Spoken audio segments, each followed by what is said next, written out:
너희는 여호와께 감사하며 그의 이름을 불러 아뢰며 그가 행하신 일을 만민 중에 알릴지어다. 그에게 노래하며 그를 찬양하고 그의 모든 기사를 전할지어다. 그의 성호를 자랑하라. 여호와를 구하는 자마다 마음이 즐거울지로다. 하나님은 영이시니 예배하는 자가 영과 진리로 예배할지니라. 아멘.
다 같이 참회의 기도를 드리겠습니다. 전능하신 하나님, 지난 한 주간 세상의 분주함에 빠져 최고이신 하나님을 바라보지 못하고 살았습니다. 우리의 이 모든 교만과 게으름과 탐욕을 용서하여 주옵소서. 이제는 하나님께 저희 각자의 죄를 참회하며 계속 기도드립니다.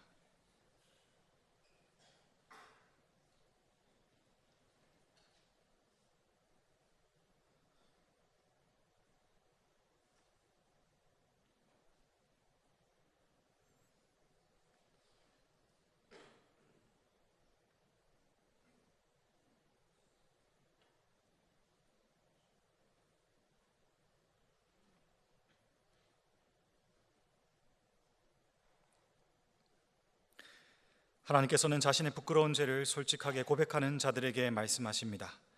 내 이름으로 일컫는 내 백성이 그들의 악한 길에서 떠나 스스로 낮추고 기도하여 내 얼굴을 찾으면 내가 하늘에서 듣고 그들의 죄를 사하고 그들의 땅을 고칠지라. 아멘. 이제 사도신경으로 저희의 신앙을 고백하오니 나는 전능하신 아버지 하나님 천지의 창조주를 믿습니다. 나는 그의 유일하신 아들 우리 주 예수 그리스도를 믿습니다. 그는 성령으로 잉태되어 동정녀 마리아에게서 나시고 번디오 빌라도에게 고난을 받아 십자가에 못 박혀 죽으시고 장사된 지 사흘 만에 죽은 자 가운데서 다시 살아나셨으며 하늘에 오르시어 전능하신 아버지 하나님 우편에 앉아 계시다가 거기로부터 살아있는 자와 죽은 자를 심판하러 오십니다.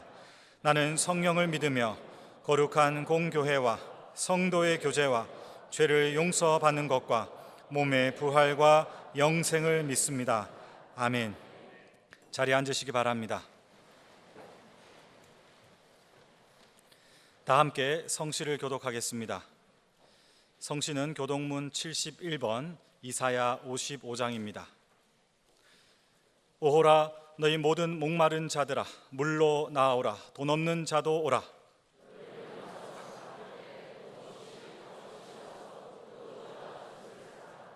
너희가 어찌하여 양식이 아닌 것을 위하여 은을 달아주며 내게 듣고 들을지어다. 그리하면 너희가 좋은 것을 먹을 것이며 너희는 귀를 기울이고 내게로 나와 들으라. 내가 너희를 위하여 영원한 언약을 맺으리니 너희는 여호와를 만날 만한 때에 찾으라. 악인은 그의 길을, 불의한 자는 그의 생각을 버리고 여호와께로 돌아오라. 우리 하나님께로 돌아오라. 그가 너그럽게 용서하시리라. 아멘. 기도하시겠습니다. 우리의 필요할 바위와 요새 되시는 하나님 아버지, 이 시간 예배 자리에 나와서 찬양과 경배를 세상의 주인 되시는 하나님께 드리게 하심에 감사드립니다. 하지만 어느 때보다 험악하고 위태로운 시대를 저희들이 작금에 살아가고 있습니다.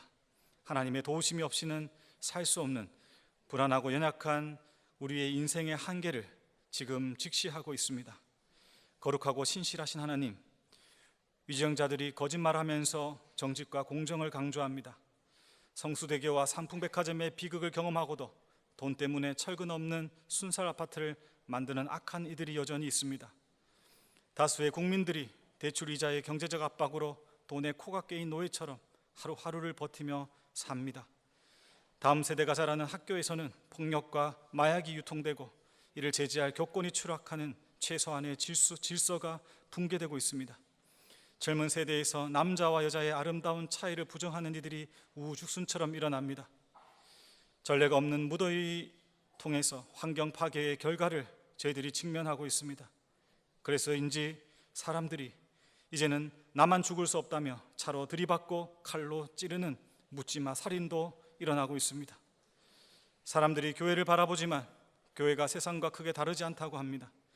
오히려 세상 사람들도 하지 않는 세습을 아무런 부끄럼 없이 자행하며 후한 무치의 선택과 결정을 값싼 은혜를 내세워 주님을 욕되게 합니다. 하나님, 우리는 어디로 가야 합니까? 이제 어떻게 살아야 합니까? 아버지, 불쌍히 여겨 주시옵소서. 오늘 이 시간 말씀하여 주시옵소서. 긍휼을 베푸신 하나님, 어두운 시대에 하나님께서는 하나님의 사람들을 부르셨습니다. 예수 그리스도께서 주인 되시는 교회를 일으키셨고 세상이 버리고 외면하는 곳에서 역사의 반전을 능력으로 이루어 가셨습니다. 그 놀라운 하나님의 일하심을 지금 이 시간 저희들이 보기 원합니다. 이 시대에 이 교회에 그리고 모든 영락교회 권속들 한 사람 한 사람 가운데 부흥의 역사를 일으켜 주시옵소서. 회개하고 돌이키며 다시 하나님의 나라를 꿈꾸며 자신을 온전히 드리는 거룩한 하나님의 일을 우리에게 허락하여 주시옵소서. 그 역사에 영락교회를 사용하여 주시옵소서. 우리 믿음의 선배들이 누렸던 시대를 비추던 진리의 등대의 역할과 전쟁과 가난, 인생의 고통의 짐을 지고 가는 이들을 품고 섬기는 일로 먹지 않아도 배불렀고 자지 못해도 평안했던 가장 큰 세상에서 복을 우리에게 다시 한번 허락하여 주시옵소서. 쉬지 않으시는 하나님, 이를 위하여 80주년 사역을 준비하고 있습니다. 다음 세대를 세우기 위해서 몸부림치고 있습니다. 모든 성도와 재직, 당회와 교육자 모두 함께 꿈꾸며 같은 마음으로 전심을 다하는 은혜의 사역이 우리 교회 가운데 아름다운 열매 맺도록 큰 사랑 베풀어 주시옵소서. 특별히 7월 은혜 가운데 교회학교 이름 사역을 성령의 역사 가운데 이루어 주신 것 감사드립니다. 8월에 진행되는 청소년부 비전 트립과 대학 청년부 수련회와 선교 봉사 가운데 놀라운 능력으로 함께하여 주시옵소서. 그리고 아직 상처가 아물지 않은 수재민들의 형편을 살펴주시고 무들 속에 질병과 상처로 고통받는 우리 성도들의 마음과 상황과 형편을 위로하시고 하늘의 능력으로 승리하게 하여 주시옵소서. 이제 하나님의 말씀을 듣습니다. 오랜 삶의 자리에서 하나님의 숨결을 따라 순종하며 설교라도 세우신 김은성 위 목사님의 입술에 두신 말씀을 듣습니다. 그 말씀이 우리 영혼의 양식과 치료자가 되게 하여 주시옵소서. 더 나아가 한 주 우리의 삶 그리고 우리의 인생을 끌어가는 하나님의 뜻과 역사의 초석이 되게 하여 주시옵소서. 시온 찬양대의 찬양을 기쁘게 받아주시며 예배에 참여한 모든 성도들이 성령 하나님의 임재와 하나님의 영광을 보는 놀라운 은혜의 은혜가 더해지는 예배 되게 하여 주시옵소서. 오직 주님만 찬송과 영광을 이 예배 가운데 받으시기를 간절히 소망하며 우리를 사랑하시는 예수 그리스도 귀하신 이름으로 기도드립니다. 아멘.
오늘 저희에게 주시는 하나님의 말씀은 구약성경 하박국 3장 16절부터 19절까지의 말씀입니다.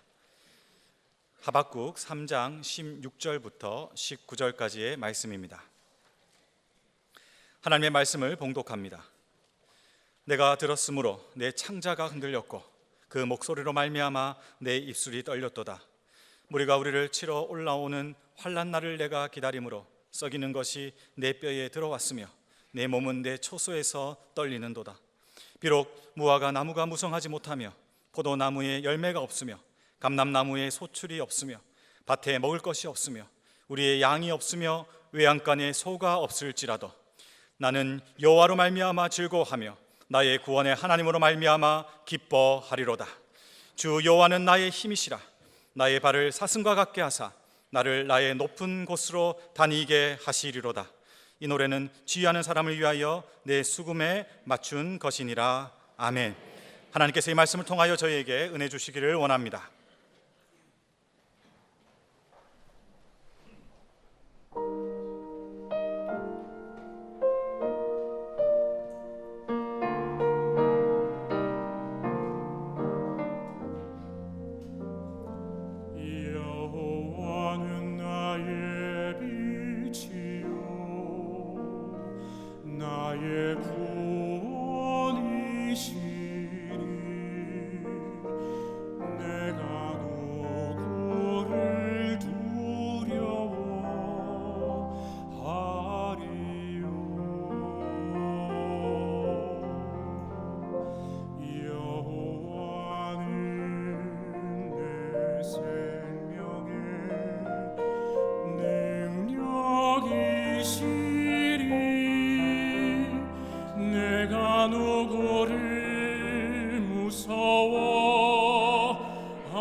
참 더우시죠? 네, 제가 아까 배단위 광장에 잠깐 나갈 일이 있어서 나갔는데요. 무척 덥더라고요. 오늘 3부 예배 오신 여러분 수고 많으셨습니다. 힘든데 하나님의 집에 가야지 이렇게 오셨는데, 방금 부른 찬양처럼 하나님께서 우리 성도님들에게 힘이 되시고 여러분들의 모든 것을 축복하시기를 간절히 기원합니다. 8월의 첫 주일이죠. 이 무더위 가운데서 영과 육이 다 강건하시기 바라고, 더우면 불쾌지수가 높다고 그러는데 그 모든 걸 이길 수 있는 하나님의 기쁨이 우리 안에 가득하기를 간절히 기원합니다. 오늘은 이제 한 30분 동안 설교를 하니까 그 시간에 우리가 구약 성경 하박국서를 공부한다, 이런 마음으로 말씀을 생각하려고 합니다. 이 하박국서를 그냥 이렇게 읽으면 좀 산만하고 좀 잘 정리가 안 되거든요. 그래서 이번에 이 시간에 그걸 공부한다고 생각하시면서 함께 해주시면 고맙겠습니다. 하박국서는 선지자 하박국을 통해서 우리에게 전달해 주신 말씀인데, 하박국이 어떤 사람인가를 잘 모릅니다. 한 가지 힌트는 이분이 성전에서 찬양 사역자였으리라 하는 것을 알 수 있는 거죠. 3장 맨 끝에 가서 보시면 다음과 같은 구절이 있는데, 이 노래는 지휘하는 사람을 위하여 내 수금에 맞춘 것이니라. 그러니까 찬양을 했던 분, 악기를 연주했던 분이라는 걸 짐작할 수 있습니다. 하박국서는 다른 예언서들하고는 조금 다릅니다. 그 분위기가, 보통 예언서는 여호와께서 말씀하셨다, 이것이 여호와의 말씀이니라, 이런 식으로 선지자가 하나님께 받은 말씀을 전달하는 형식으로 되어 있는데, 하박국서는 좀 달라요. 그래서 보면 하박국 개인의 하나님을 향한 울부짖는 항의와 기도, 그리고 하나님의 응답, 그리고 하나님의 뜻을 깨닫고 난 이후에 우러나는 마음으로 올려드리는 고백들, 이렇게 이어져 나가고 있기 때문에 하나님의 말씀이 이러하시다 하는 것보다는 하나님과 하박국 사이에서의 어떤 영적인 관계가 두드러지는 말씀이라고 할 수 있습니다. 그래서 하박국서를 읽을 때는 하나님과 하박국의 관계, 거기에다가 주목할 필요가 있고, 오늘 우리는 그런 차원에서 이 말씀을 생각하려고 합니다. 하박국이 어느 시대에 살았는지 그 시대적인 상황을 특정하기는 어려운데, 남왕국 유다가 거의 몰락해가고 바벨론의 칼이 다가오고 있던 그때쯤일 거라는 것을 짐작할 수가 있죠. 그 대목은 이제 나중에 좀 더 말씀드릴 수가 있겠습니다. 하박국서가 3장으로 돼 있어요. 그런데 이 하박국서의 산만한 내용을 하나로 꿰을 수 있는 열쇠가 되는 규절이 있습니다. 그게 어디냐 하면 하박국 2장 4절입니다. 2장 4절 말씀을 우리 다 함께 읽읍시다. 보라, 그의 마음은 교만하며 그 속에서 정직하지 못하나 의인은 그의 믿음으로 말미암아 살리라. 아멘. 근데 이 말씀을 앞부분과 뒷부분으로 둘로 나눌 수가 있어요. 앞부분은 보라, 그의 마음은 교만하며 그 속에서 정직하지 못하나, 거기까지고 이제 그 나머지는 뒷부분이라고 할 수 있어요. 우선 그 앞부분을 생각해 보려고 하는데, 보라 그의 마음은, 이렇게 할 때 이 그가 누구를 가리키는 것일까? 이거는 바벨론이라는 나라를 가리키는 거죠. 바벨론은 북쪽에서 일어난 신흥 강대국입니다. 그래서 아수르를 몰아내고 그 영역을 확장하면서 굉장히 강했던 나라였어요. 여러 나라들을 점령하는데 그들은 우상숭배자들이고 그들은 포악하기 이를 데 없는 그런 나라였어요. 그래서 방금 읽은 말씀이 그의 마음은 교만하며 그 속에서 정직하지 못하다, 이게 바벨론을 말하는 거죠. 지금 남왕국 유다를 향해서 그런 강하고 악한 강대국이 다가오고 있는 거예요. 여러분, 아까 2장 4절을 앞부분과 뒷부분으로 나눌 수 있다고 그랬는데, 앞부분은 하박국이라고 하는 한 사람이 살아가는 환경, 그의 인생의 환경을 말하는 거죠. 근데 첫 번째로 언급되고 있는 게 국제적인 환경인데, 바벨론의 칼이 다가온다, 그들은 나쁜 강대국이다 하는 것이에요. 여러분, 지금 우리들도 우리가 원하든 원하지 않든 어떤 국제적인 환경에 에워싸여 있잖아요. 저 북한의 핵위협을 원하지 않지만 받고 있고, 러시아나 중국이나 미국, 일본 같은 강대국의 틈새에 우리도 끼어서 고통받고 있지 않습니까? 이게 이제 한 사람이 살아가는 그 에워싸고 있는 형편이죠. 그 다음에 또 한 가지 하박국의 삶에 영향을 미친 것은 어떤 국제적인 그런 상황만 있는 게 아니라 그가 살고 있는 남한국 유다의 국내 사회적인 상황이 있을 거 아니겠어요? 그때 남한국 유다는 어떤 상황이냐 하면 한마디로 말해서 지도자부터 백성들까지 모두가 다 타락했어요. 하나님의 말씀이 땅에 떨어진 지가 오래고 정의가 어디서 제대로 시행되는 곳이 없고 너무나 패역하고 악한 시대에 하박국이 지금 살고 있는 겁니다. 여러분, 지금 우리나라도 그렇잖아요. 정쟁도 너무 심하고, 아까 목사님도 기도를 많이 했지만은 칼을 들고 길바닥에 나오는 사람도 있고, 도대체 어수선하고 혼란스럽게 이를 데 없는 그런 대한민국 사회를 우리가 보고 있지 않습니까? 이 남한국 유다는 굉장히 급속도로 몰락해 가고 있었어요.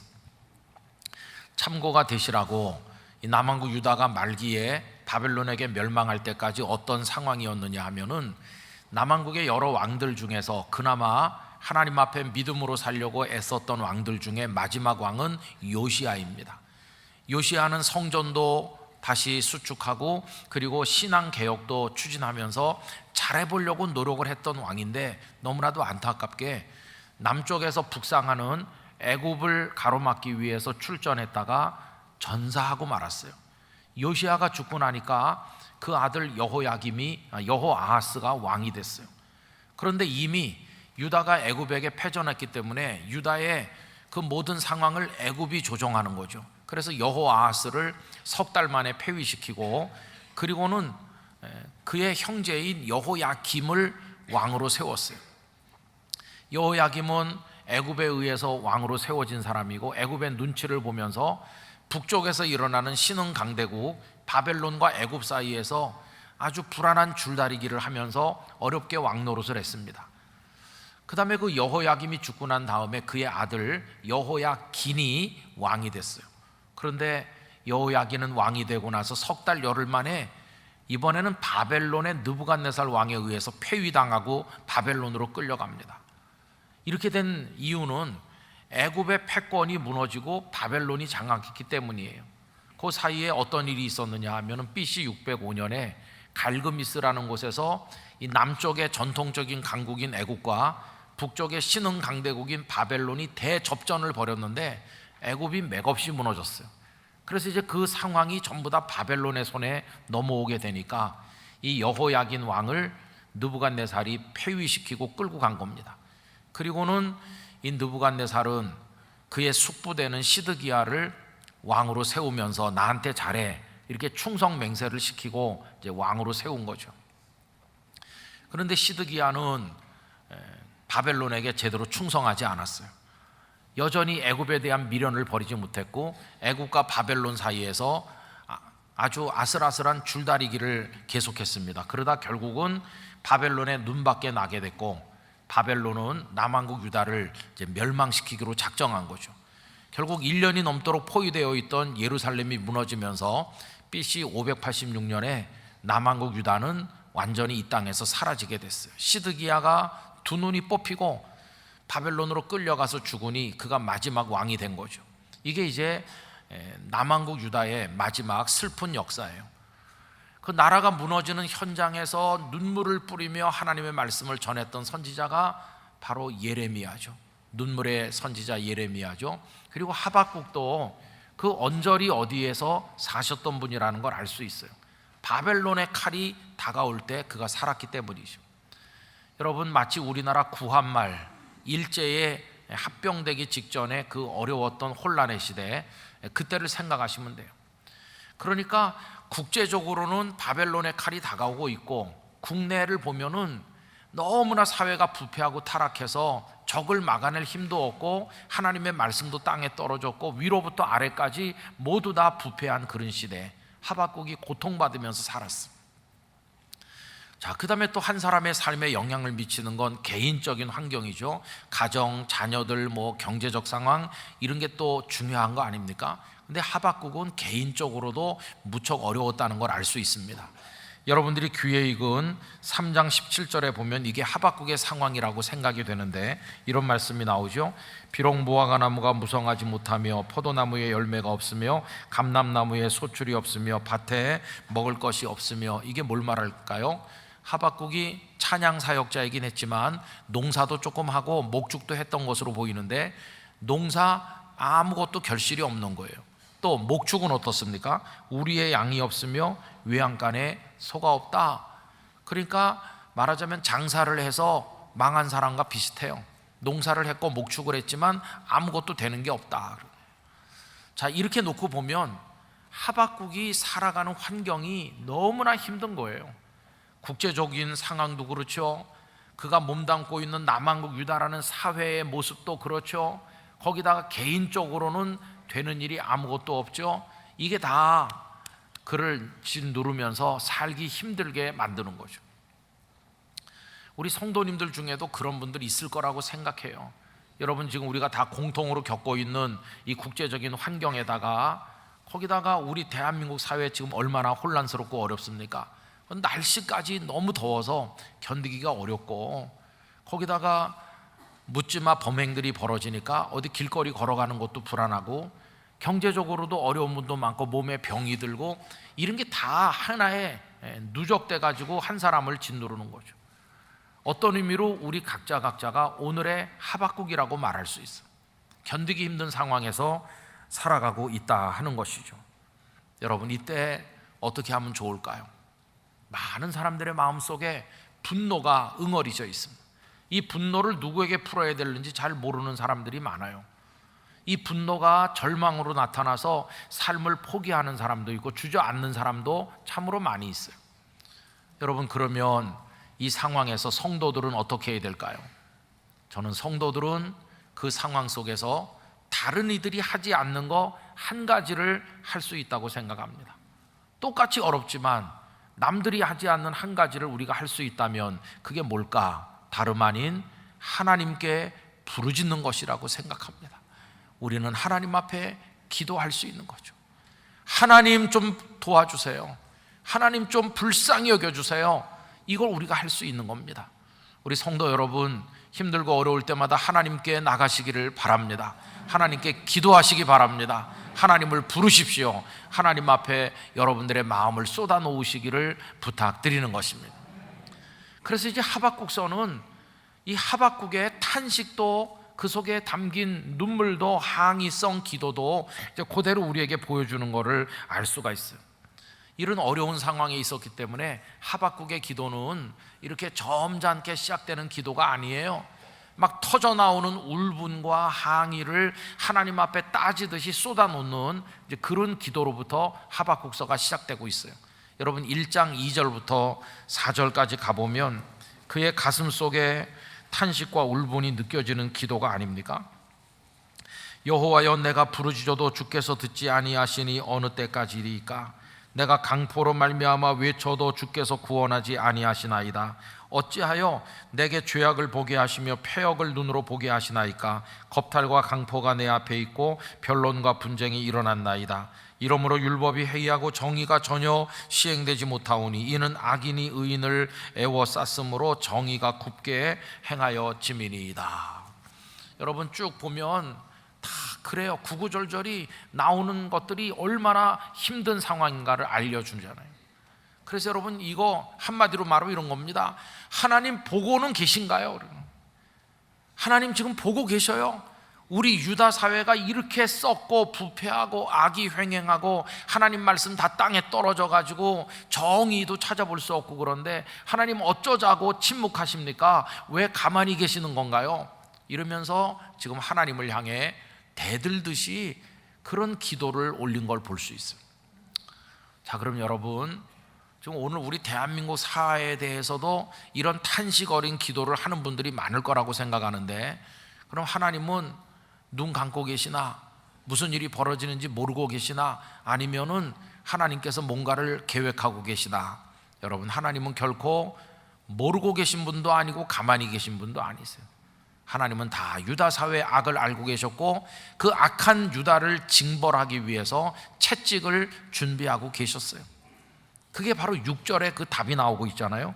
6절 말씀 1장 6절 보라 내가 사납고 성급한 백성 곧 땅이 넓은 곳으로 다니며 자기의 소유가 아닌 거처들을 점령하는 갈대아 사람을 일으켰나니 이게 무슨 얘기냐 하면 내가 가만히 있는 게 아니다. 남한국 유다의 죄악을 누구보다 잘 알고 있기 때문에 내가 징벌하기 위해서 채찍을 준비하고 있다. 그 채찍이 뭔지 아느냐? 갈대아 사람들이다. 여러분 갈대아 사람은 느부갓네살 왕의 바벨론을 말하는 거예요. 그들의 칼이 너희들에게로 다가오고 있다. 그들이 누군지 아느냐? 자기 땅이 아닌 여러 나라들을 점령하는 정복자들이다. 그들이 너희들에게 다가오고 있다. 내가 준비한 무서운 채찍이지. 이렇게 말씀하는 거예요. 그럼 여러분 이 구조를 잘 보세요. 하박국이 왜 우리 사회의 악을 방치하시느냐고 하나님 앞에 지금 항의하듯 따졌잖아요. 그랬더니 하나님께서 방치하는 게 아니라 내가 심판을 준비하고 있다 그러면서 갈대아 사람을 데려온다고 답하셨잖아요. 그러면 답을 얻었어요. 답을 얻었으면 이 하박국의 마음이 후련해졌습니까? 그러면 그렇지. 하나님께서 가만히 계실 리가 없지. 나쁜 녀석들은 좀 혼나봐야 돼. 이러면서 속이 후련해졌나요? 그게 아니에요. 그의 마음은 더 혼란 속에 빠졌어요. 왜 그러냐 하면 그래도 우리가 나쁘기는 하지만 명색이 우리는 하나님의 백성이고 하나님이 채찍으로 준비하신 저 바벨론은 아예 하나님을 알지도 못하는 우상 숭배자들이고 폭력적인 정복자들인데 그런 피 흘리기를 좋아하는 사람들을 데려다가 우리를 때린다는 게 이게 논리적으로 맞나? 더 악한 백성을 데려다가 우리를 치신다는 게 이게 맞는 건가? 그래서 하박국은 더 혼란 속에 빠졌어요. 그래서 그는 참지 못하고 하나님께서 결정하신 갈대아 사람을 데려다가 우리를 때리는 그거는 받아들이기 어렵다고 항의를 또 제기했어요. 여러분 그게 1장 17절에 표현되어 있지 않습니까? 1장 17절 그는 바벨론을 말해요. 바벨론이 그물을 떨고는 계속하여 여러 나라를 무자비하게 멸망시키는 것이 옳으니까 이게 이제 하나님께 또 따지는 거죠. 여러분 바벨론이 그물을 떠는 어부와 같아요. 어부가 그물을 한번 던져가지고 물고기를 잡았잖아요. 그럼 이걸 떨어가지고 다 주워 담았으면 그 정도로 만족하고 집에 가야 되는데 이 어부는 탐욕이 얼마나 많은지 계속 그물질을 계속하는 거예요. 너무 잔인하다는 거예요. 바벨론이 연약한 나라들을 점령했으면 이제는 만족할 줄 알아야 되는데 그 정복의 야욕이 끝이지를 않고 계속해서 점령하면서 우리 유다까지 먹어치우려고 하는데 하나님 이게 옳은 겁니까? 또 이렇게 따지고 있는 거예요. 그래서 여러분 하박국 1장을 1절부터 다 읽어도요 17절 마지막 절까지 읽어도 가슴이 답답한 거예요. 여러분들이 하루에 한 장씩 성경 읽기 하실 때 문제가 여기 있어요. 하박국 1장만 읽고 아무리 은혜를 받으려고 해도 소화불량에 걸리는 거예요. 하박국 1장 이상하다. 그래서 여러분 1장만 읽고 끝내면 안 되는 거죠. 자, 그럼 이제 여기서 우리가 이제 하박국서를 이해해 봐야 되는데 아까 제가 하박국서를 읽을 때 그 초점을 하나님과 하박국의 관계에다 둬야 된다 이렇게 말씀드렸잖아요. 좀 나쁜 환경에 에워싸여 있고 그래서 하나님께 항의했는데 하나님이 답을 주셨는데 하나도 시원한 게 없고 오히려 더 큰 혼란에 빠지게 된 거죠. 왜 하나님이 응답하셨는데도 그의 마음에 후련함이 없을까? 왜 기도하는데도 해결되는 것 같질 않을까? 왜 매주 예배 드리면서 하나님을 찾는데 왜 나는 계속 답답할까? 여러분 여기 아주 심대한 문제가 있는 겁니다. 그거는 하박국의 시각이 왜곡돼서 그래요. 우리 대부분이 다 그래요. 여러분 무엇을 바라보고 있느냐가 문제입니다. 지금 하박국은 무슨 생각을 하느냐 하면은 하나님 내가 지금 불행해요. 왜 불행하냐 하면 나를 둘러싸고 있는 환경이 너무 나빠서 내가 지금 불행해요. 전쟁의 위기도 다가오고 있죠. 우리 유다 사회가 이게 보세요. 한번 사람 살만한 세상인가. 거기다가 내가 농사했는데 목축했는데 아무것도 된 게 없잖아요. 이 환경이 나를 불행하게 하고 있어요. 하나님 만약에 이 환경이 좋은 환경으로 바뀌면은 나는 그날부터 행복할 텐데 내 문제가 이 환경에 있어요. 그러면서 하나님을 부르는 거예요. 좀 오셔서 이 나쁜 환경을 좋은 환경으로 바꿔주세요. 이게 지금 하박국의 입장이에요. 하박국의 생각이 그래요. 그럼 하박국의 눈은 뭘 보고 있습니까? 환경을 보는 거죠. 환경만 좋아지면 나는 행복해진다. 그럼 하나님은요? 하나님은 하박국에게 어떤 의미가 있는 존재입니까? 필요할 때 부르면 와서 나쁜 환경으로 인해 울고 있는 나의 문제를 해결해 주는 해결사나 심부름꾼처럼 하나님을 생각하는 거예요. 마치 어떤 걸 쳐다보면서 쳐다보지도 않고 이리 와봐 이렇게 부르는 거나 비슷해요. 하나님을 그렇게 부르는 거예요. 하나님을 바라보는 게 아니에요. 그의 시선이 하나님께 가 있는 게 아니라 그 환경에 가 있다고 하는 것이에요. 여러분, 여기서 나타나는 왜곡된 신앙의 형태가 소위 기복주의라는 거예요. 기복주의가 뭐냐 하면 하나님을 바라보지 아니하고 어떤 환경을 바라보는 태도가 기복주의예요. 하나님이 목적이 아니고 자신이 원하는 무엇인가가 목적이고 하나님은 그걸 도와주는 수단 정도로 생각할 때 그걸 기복주의라고 해요. 기복주의는 너무나도 위험합니다. 예를 들어 보면 배고픈 사람이 있습니다. 이 사람 배가 고파요. 그래서 말합니다. 누구 나한테 빵 줄 사람 없어? 그러는 거예요. 그러면서 하는 말이 내게 빵만 준다면 내 영혼도 팔 수 있고 그가 누구라도 내가 따라갈 수 있고 사탄도 좋아요. 나는 빵만 내게 주면 무슨 악행이라도 나는 시키는 대로 할 수 있어요. 빵 줄 사람 찾습니다. 이게 기복주의와 같아요. 빵에다가 시선을 고정시키고 살면 사탄이 와서 빵 줄게 나 따라와 그러면 영혼을 팔고 사탄에게 가는 거죠. 왜? 빵에 마음을 빼앗기고 있으니까. 그런데 진정한 성도는요 그렇게 말하지 않습니다. 좀 배가 고픈 성도가 있어요. 그도 무척 배가 고파요. 사탄이 와서 빵 줄게 나 따라가자 이렇게 말해요. 그럼 성도는 뭐라고 말할까요? 나는 빵을 보고 있는 게 아니라 내게 빵을 주시는 분을 바라보고 있습니다. 나는 하나님이 빵을 주시기를 기다리고 있습니다. 설령 내가 이대로 굶어 죽는 한이 있더라도 나는 사탄이 주는 빵을 받을 수는 없어. 나는 하나님을 바라보고 기다리고 있습니다. 이렇게 말하는 거예요. 빵에다가 마음을 주지 아니하고 하나님께 마음을 두는 사람, 그 사람이 진정한 그리스도인이고 참 성도인 것이에요. 여러분, 아까 우리가 2장 4절의 뒷부분을 남겨놨잖아요. 이제 그 뒷부분을 가서 읽을 차례가 됐는데 2장 4절 뒷부분, 의인은 그의 믿음으로 말미암아 살리라. 유명한 말씀이죠. 의인이 누굴까요? 빵에다 마음을 빼앗기지 않고 끝까지 하나님을 바라보는 사람, 그 사람이 의인입니다. 그 사람이. 그럼 의인은 뭘로 산다고 그랬어요? 그의 믿음으로 말미암아 살리라. 누구를 믿는 믿음이죠? 하나님을 믿는 믿음이죠. 빵을 믿는 믿음이 아니에요. 환경을 믿는 믿음이 아니에요. 등 따뜻하고 배부를 환경을 믿는 믿음이 아니라 하나님을 바라보는 믿음, 그것이 그를 살게 할 것이라고 말씀하시는 거예요. 여러분, 이게 굉장히 중요한 겁니다. 전에도 말씀드린 적이 있지만 일찍부터 학교 기숙사에 사느라고 집을 떠나 있었던 저희 아들 녀석이 몇 달에 한 번씩 이렇게 집에 오잖아요.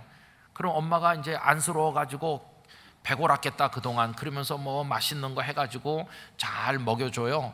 그럼 하룻밤 좀 자고 그 녀석이 또 보따리 싸가지고 이제 가잖아요. 학교로 돌아갈 때 엄마는 마음이 안 돼가지고 아유 우리 아들 좀 더 맛있는 걸로 잘해 먹였어야 되는데 이러거든요.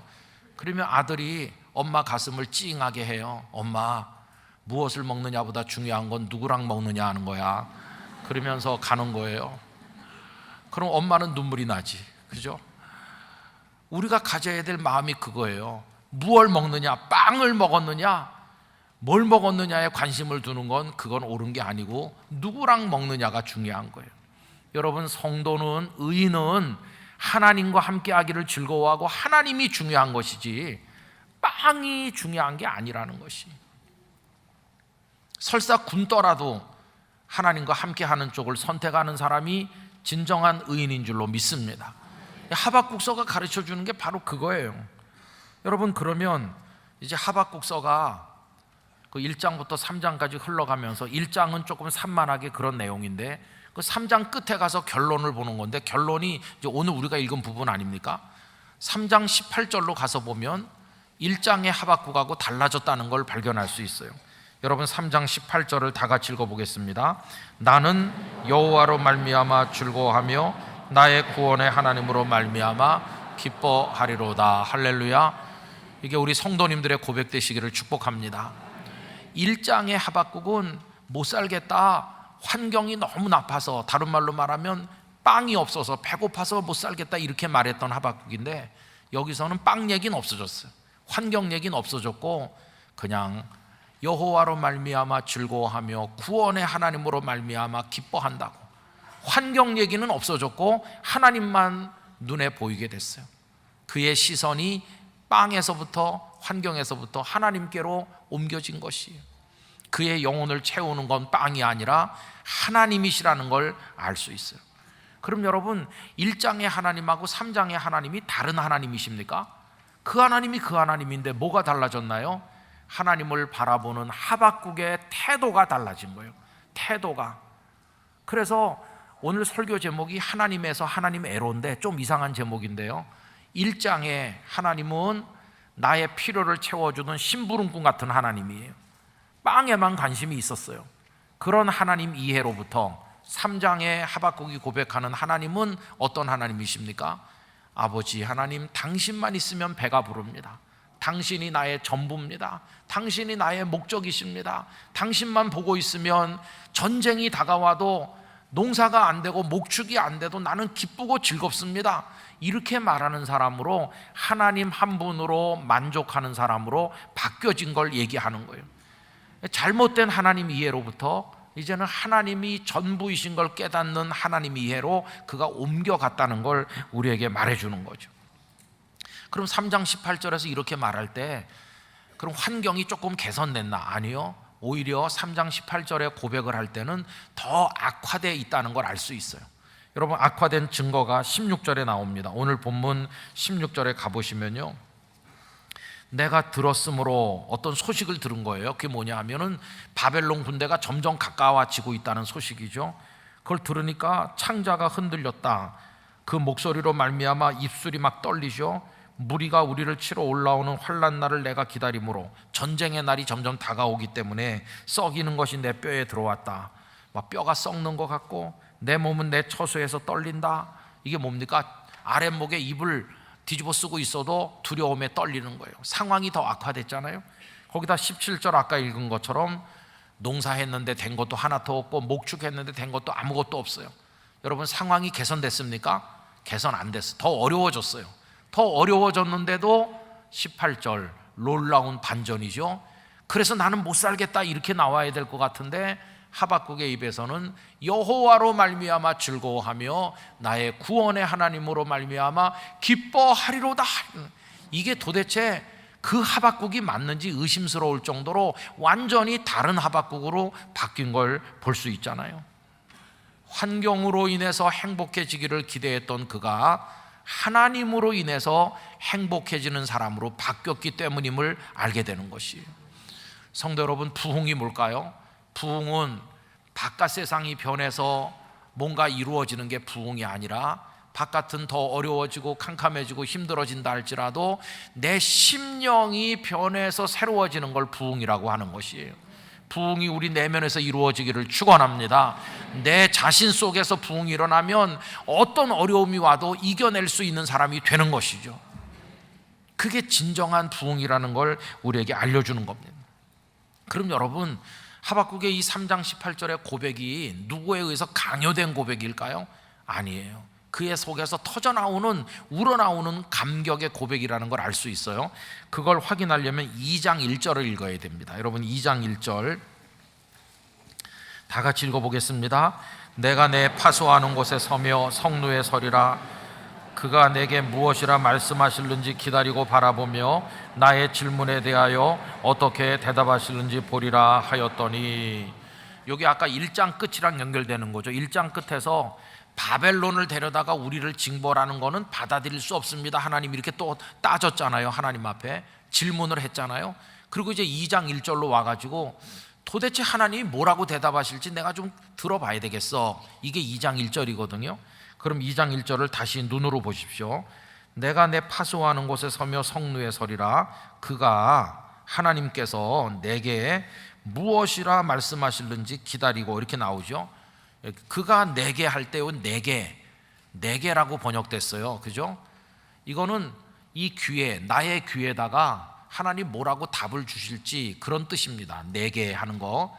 근데 요거는 히브리적 뉘앙스를 잘 반영한 번역이 아니에요. 히브리적인 뉘앙스를 잘 반영하는 번역은 내게 그렇게 하는 것보다 내 아내라고 번역하는 게 더 정확한 거죠.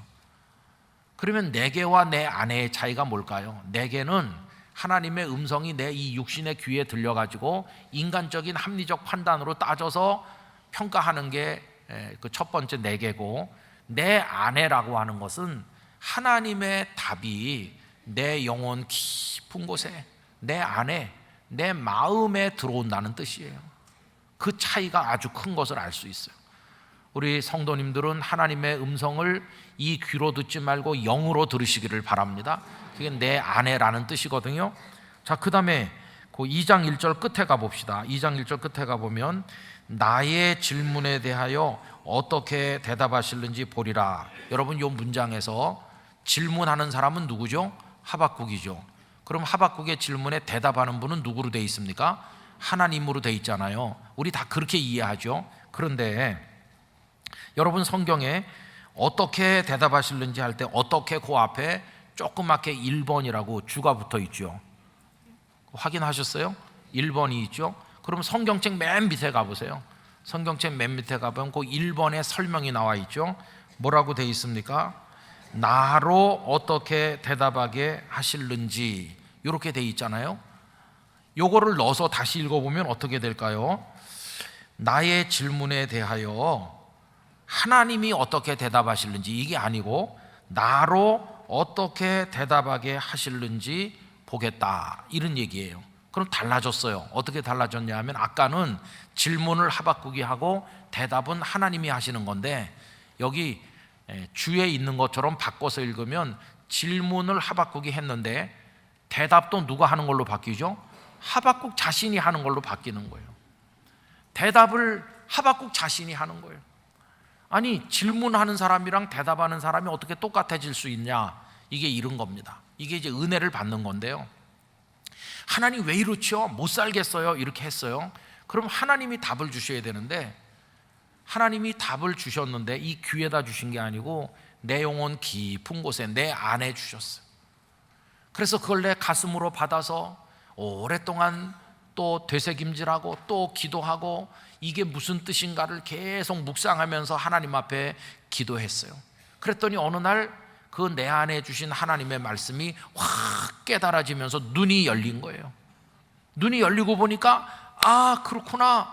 아무리 전쟁이 와도 우리 유다 사회가 악해도 농사도 안 되고 목축도 안 되고 여러 가지 힘든 일이 있어도 하나님의 뜻은 하나님만 바라보라는 것이로구나, 이걸 깨닫게 되는 거예요.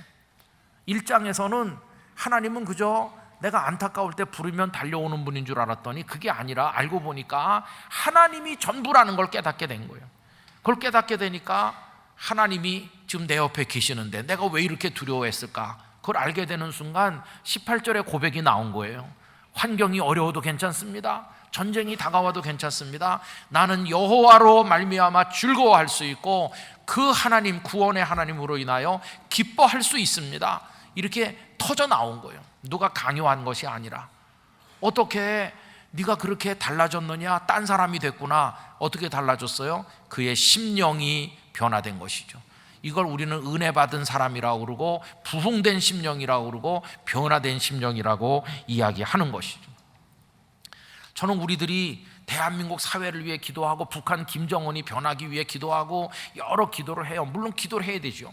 그러나 여러분, 기도했다고 내일 아침에 갑자기 유토피아가 옵니까?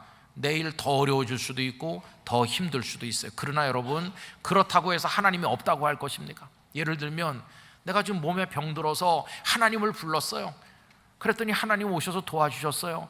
다행이야. 이제 건강해졌으니 행복하게 살아야지. 그리고 하나님은 또 옆으로 밀쳐놨어요. 그러다가 몸이 더 아파서 또 하나님을 찾았더니 이번에 하나님께서 아무 반응이 없으시고 너 그냥 나한테 와라. 그러면은 하나님을 원망하면서 하나님 없다고 할 겁니까? 아닙니다, 여러분. 그때 하나님으로 채워진 사람은 하나님 감사합니다. 이제 나를 사모하던 곳으로 불러주시니 하나님을 찬양합니다. 여전히 몸이 점점 아파오지만 통증 속에서도 찬송하고 아픔 속에서도 하나님을 바라보는 거예요. 그게 절대적 믿음을 가진 성도의 모습이라는 걸 알 수 있어요. 여러분, 이 세상이 아름답고 좋은 거 많지만 이거 언제까지 즐기시겠어요? 언젠가는 다 내려놓고 하나님 한 분으로 만족하며 그분 품에 가야 될 텐데, 하박국이 도달한 이 믿음을 못 가지면 우린 그 기쁨을 맛볼 수가 없게 되는 것이에요. 우리 모두가 이 믿음에 도달하게 되기를 축원합니다. 그래서 그 1장에 불완전했던 하나님의 이해로부터 떠나서 이제는 3장에 하나님이 목적이고 하나님이 전부이신 그 믿음의 고백으로 우리 모두가 도착하게 되기를 축원하는 것입니다. 손주를 사랑하는 어떤 할머니가 기도했대요. 얼마나 사랑하는 손주입니까? 위에서 기도하는데 눈물이 났대요. 왜냐하면은 우리는 지금 이 악한 세상에 그런 대로 살고 있는데 우린 조금만 살면 되지만 앞으로 얘네들이 30년, 40년, 50년 이 평생 앞으로 대한민국 이 세상은 어떻게 될 건가 생각하니까 너무 안타까워가지고 눈물이 나더래요. 불쌍해서 얘네들이 살아갈 세상이 어떤 세상인가. 그런데 기도를 더 계속했더니 그 눈물이 기쁨의 눈물로 바뀌었다는 거예요. 어떻게 기쁨의 눈물로 바뀌었을까요? 한 가지가 깨달아진 거죠. 괜한 걱정한다. 그때도 하나님이 이 아이들 곁에 계실 건데 하나님이 위로가 된 것이에요.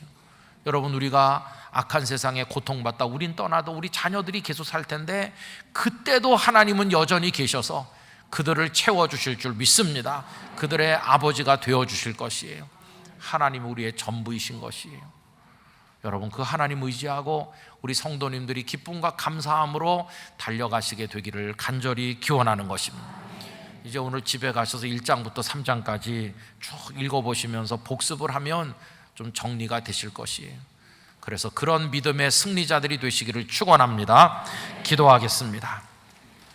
아버지 하나님, 참으로 힘든 환경에 에워싸여 사느라고 원망하고 불평하는 하박국의 모습이 저희 자신을 깨닫습니다.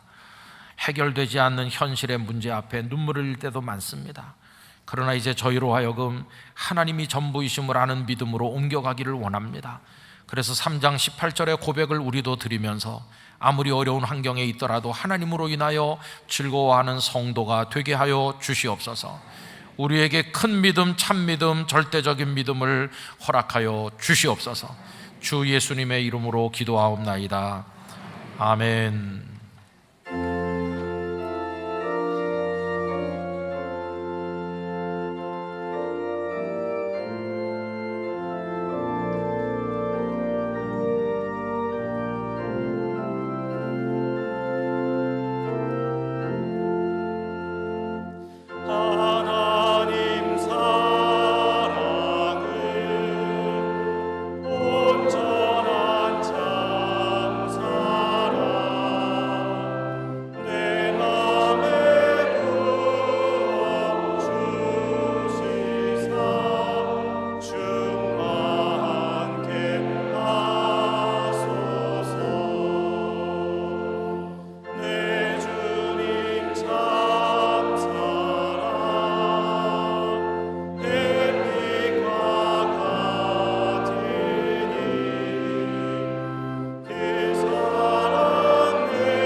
이제 준비하신 주일 헌금을 드리겠습니다. 온라인으로도 드리실 수 있습니다.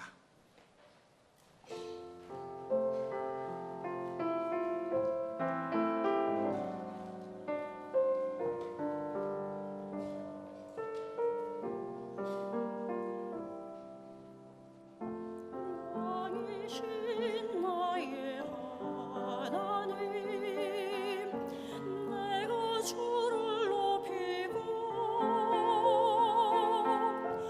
영원히 주의 이름을 송축하리다.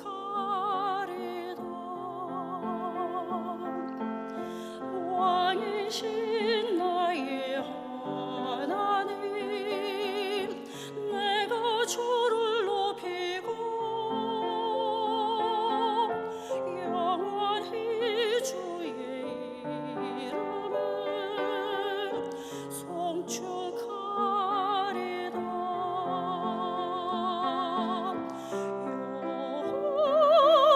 여호와는 자비로우시고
떡 하나의 영혼을 파는 멸망할 존재가 아니라 하나님의 말씀으로 영생하는 주의 존귀한 자녀로 불러주심에 감사드립니다.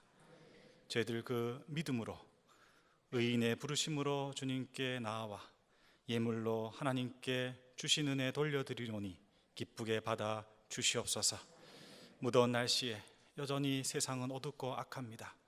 하지만 하나님께서 우리의 힘이 되시니 우리의 발을 사슴과 같이 되게 하셔서 높은 곳을 다니게 하시고 하나님의 찬송과 영광이 되는 한 주의 삶이 되도록 인도하시고 보호하시고 도와 주시옵소서. 우리의 예물을 통하여서 주님만 홀로 영광 받기를 간절히 소망하며 이 모든 말씀 우리를 위해서 십자가 지신 예수 그리스도의 이름으로 봉헌 기도 드립니다. 아멘. 자리에 앉으시기 바랍니다. 새가족 여러분을 주님의 이름으로 환영합니다. 봉사관 1층 새가족 접수처에서 등록을 도와드립니다. 또는 교회 홈페이지에서 새가족 등록이 가능합니다. 80주년 기념 특별 헌금 작정서는 8월 13일 주일까지 50주년 기념관 만남 카페, 배단위 광장, 봉사관 로비와 교회 홈페이지에서 접수가 가능합니다. 또한 예배당 입구에 있는 헌금함에 넣어주셔도 접수가 가능하며 온라인 헌금 계좌는 주보를 참고하시기 바랍니다. 오늘 찬양 예배 시 성찬식이 있습니다. 기도로 준비하시기 바랍니다. 유아 세례식이 9월 10일 찬양 예배 시 본당에서 있습니다. 접수는 다음 주일부터 8월 27일 주일 오후 2시까지 봉사관 2층 각 교구 전도사가 받습니다. 자세한 내용은 주보를 참고해 주시기 바랍니다. 이 시간 함께 암송할 8월 말씀은 구약 성경 창세기 2장 3절, 구약 성경 창세기 2장 3절입니다. 하나님이 그 일곱째 날을 이렇게 시작합니다. 다 함께 암송합니다. 하나님이 그 일곱째 날을 복되게 하사 거룩하게 하셨으니 이는 하나님이 그 창조하시며 만드시던 모든 일을 마치시고 그날에 안식하셨음이니라. 창세기 2장 3절 말씀. 아멘. 다 같이 일어나셔서 앞뒤 좌우에 계신 분들과 인사 나누겠습니다. 시선을 바꿉시다. 하나님만 바라봅시다.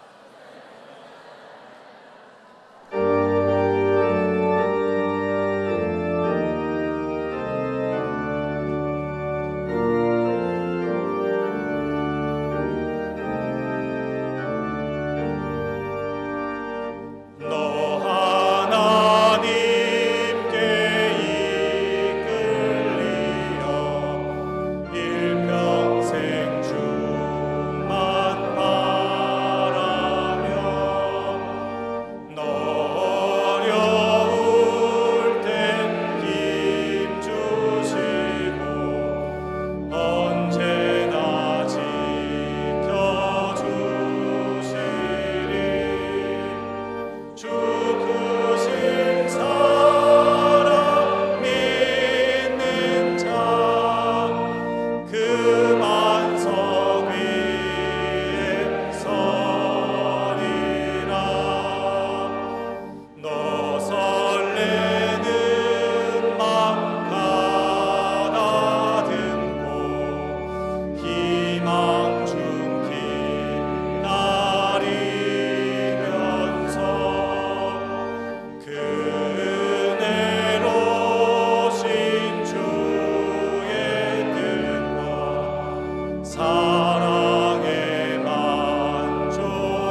이제는 주 예수 그리스도의 은혜와 복의 근원 되시는 아버지 하나님의 사랑과 성령님의 교통하시며 치유하시며 온전케 하심이 이제는 하나님을 바라보고 하나님으로 즐거워하는 절대 믿음으로 세상을 이기는 성도가 될 것을 소망하는 모든 성도님들과 선교사님들과 우리의 많은 기도 제목들 중에 영원히 함께 하시기를 축원하옵나이다.